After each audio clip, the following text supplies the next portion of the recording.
Hola chicos, buenos días. Hoy vamos a hablar de una sustancia que es la acrilamida. La acrilamida es una sustancia que se relaciona con la producción de células cancerosas o con la aparición de cáncer como tal. Yo soy el Dr. Didier, el vídeo estará colgado en redes y en YouTube. Agradecería que lo compartirlo en vuestras redes o en vuestros amigos para compartir la información. Nosotros estamos en nuestro centro en Disanta Nutrición. Si necesitáis algo, dejar algún comentario abajo en la bio, ¿vale?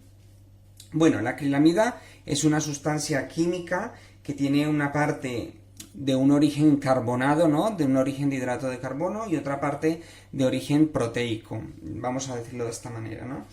Es una sustancia que es blanca, es inodora, es cristalina, no tiene sabor apenas, ¿no? Y como curiosidad es una de las principales sustancias del humo del tabaco, ¿vale? Luego veréis por qué.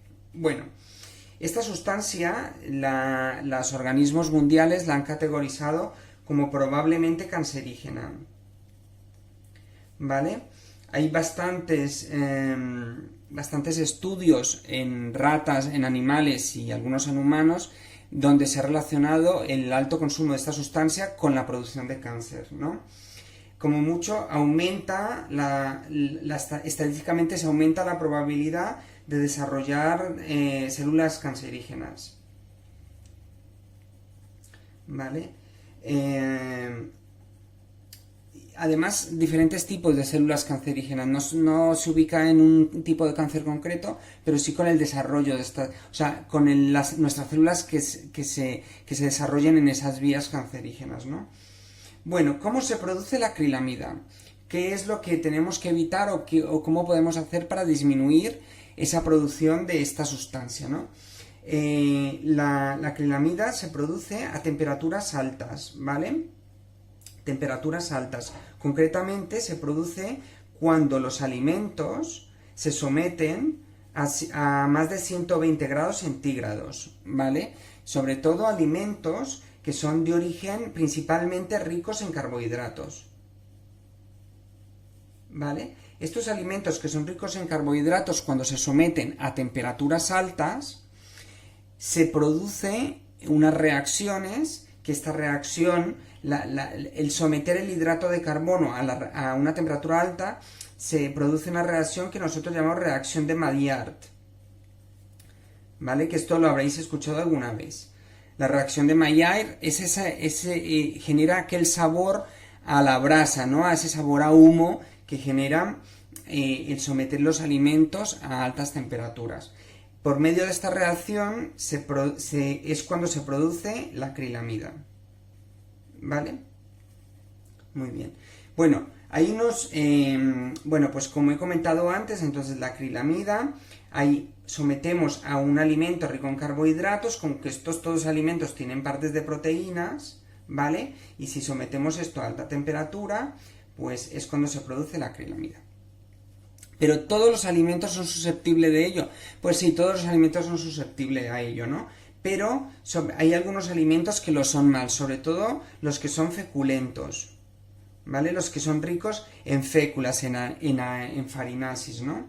Entonces, uno de los más importantes es la patata. La patata es un alimento que se suele, en los procesos que tenemos o en la manera como comemos la patata, se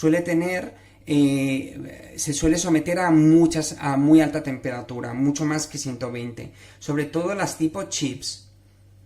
La típica patata de bolsa es uno de los alimentos con más contenido de acrilamida, porque estamos sometiendo a un proceso industrializado, un proceso de fritura, donde sometes a una patata a muy alta temperatura, ¿vale? Entonces, con relación a esto, recordemos que los fritos en aceite, ¿no? Digamos, o en mantecas, es un proceso donde se utiliza una alta temperatura, muy alta temperatura, muchísimo más de 120, puede llegar a 160. Entonces es un método de cocción que produce bastante acrilamida, ¿vale? Bueno, las patatas, sobre todo las chips, ¿no? Luego tenemos los cereales, ¿vale? Hay muchos productos industrializados que someten los cereales a muy alta temperatura, ¿vale? Y aquí podemos encontrar de todo tipo, todo lo que son galletas, por ejemplo, para que me entendáis.